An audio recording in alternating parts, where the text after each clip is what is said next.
MP for Don Valley. Yes. So I'm going to show my age because I'm going to go about a little bit further than 97. And I've been asked 3 questions to reflect on what modernisation of the Labour Party meant to me, my experience as a candidate in the election of 1997, and something about the landslide and what some of us who were out on the ground, you know, in the country, not in the National Office, not doing the business there, felt about that. So yeah, let me just show my age here. So my first Labour Party meeting was in 1979. I was 17 years old. It was held in a house of a very sort of quite prosperous middle-class member, which was a bit different to where I lived. And the item on the agenda, and it was just after Margaret Thatcher got elected, was how to deselect your Labour MP.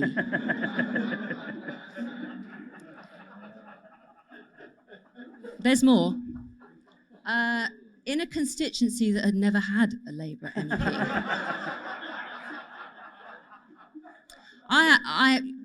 You can imagine, I wasn't quite sure what planet I'd landed on. After that, it didn't put me off. Through FE College and then going to university, I continued my membership of the Labour Party. In fact, I was in the general election in 1983 in Norwich. And clearly there's a massive rout of the party in 1983, which I think many people realised was on the cards. We didn't want to believe it. You know, the Labour Party, when it loses elections, you know, it wrings its hands about losing, but it's a bit like a hangover. You forget about it 3 days later and then don't want to question why we actually lost. We'll come to that in questions, I'm sure. But let's remind ourselves that back in 1983, the Tories managed to get 4.5 million votes more than Labour.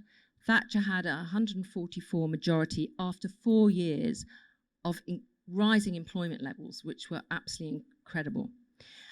We also said, and I don't want to upset anybody in the room or maybe viewing in today, the early 80s, for the Labour Party, we became basically the dustbin of leftist, Trotskyist groups, some in plain sight, some hiding undercover, who thought they could take over and control the Labour Party, and they bloody well worked hard at trying to do that.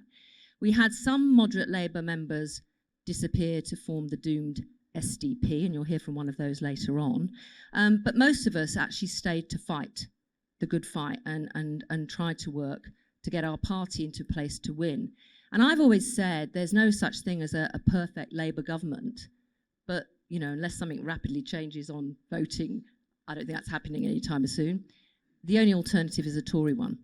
And if you haven't got power, you can't do things for ordinary people who don't have many choices in life to buy their way out of a Tory government. So we had to take years cleaning house before we even got to 97. For me, what did modernisation mean? I'll just pick out a few things. Firstly was breaking the General Management Committee, the GMC, stranglehold on parliamentary selections. One member, one vote, which actually was introduced under John Smith, really helped to transform not only the opportunity for people like myself actually to become a parliamentary candidate, because you know the best thing I had going for me when I went for selection was an A to Z, which I highlighted the rows where members was on, and an all-day breakfast at Morrison's. But it allowed me to basically get into people's homes, many of whom had been party members for some time, but were not engaged by the gatekeepers who controlled the local party, or for that matter, the way it worked. And you know that, you know, like many others who were able to, you know, take advantage of that, you know, led to an opening up of candidates in areas that hadn't been seen before. But also, it meant the Labour Party was reaching out to speak to and listen to members who weren't necessarily the activists, and I've always been an activist. I know I'm an anorak. My brother and sister, my mum and dad thought I was an anorak. But it also meant that our party could be more representative of our wider membership, but also linked into communities for whom there may be Labour voters or not Labour voters, who we had a way to build a relationship with. It was also about being more representative, and I know Sarah's going to say more about that later, but remember this, that in 1983, only 5% of Labour MPs were women. In 92, it was only 13%. And that decision to target half of our target seats for women-only shortlists was pivotal in terms of what happened, and obviously led to 101 women MPs being elected. I've already said, I think for me, modernisation of our party was listening to the electorate, not just ourselves, turning outwards and using ways of campaigning that were pretty much anathema to a lot of people at the Labour Party at the time, that we would use technology, that we would think about our party conferences not being something where people might, switch to that channel and be allowed to peek into our internal discussions, but actually as a platform to speak to the country as well.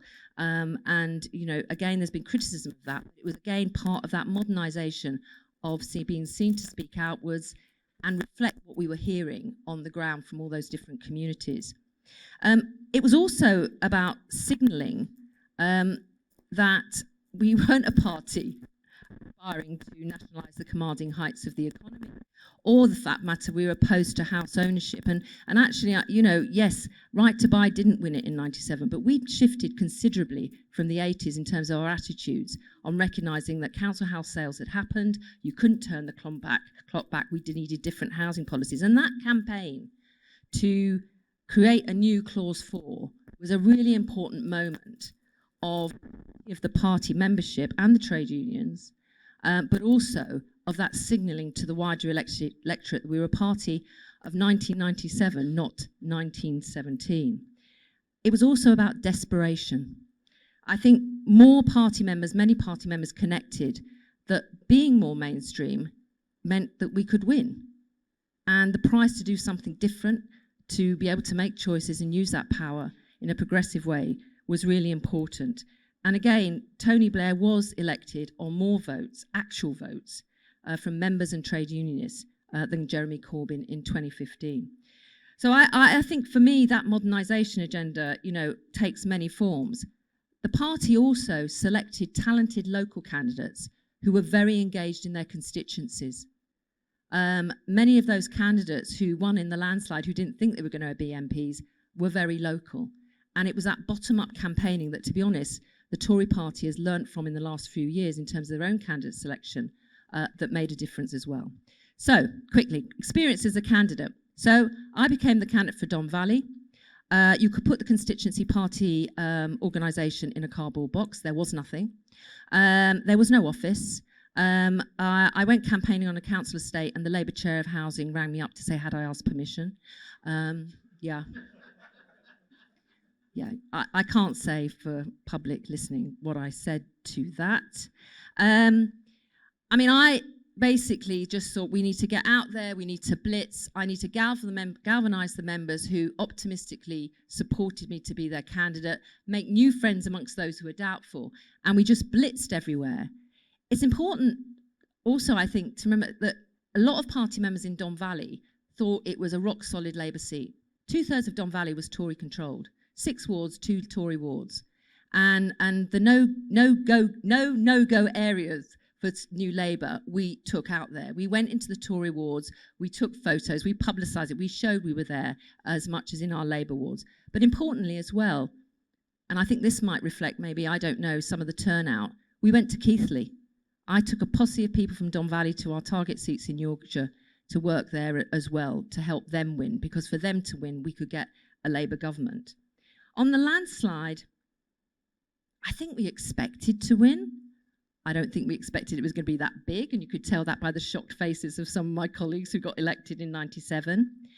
I doubt if John Smith had still been leader, and sadly we lost him, I think we would have won under John Smith, but I don't think it would have been as massive a landslide.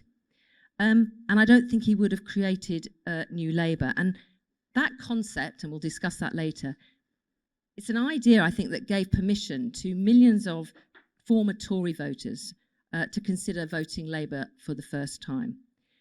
I think also it's fair to say, and we'll get into this too, that 97 landslide and that huge majority, it provided some ballast as when in government things got more difficult in the elections that followed. And again, I'm sure we'll talk about that later on.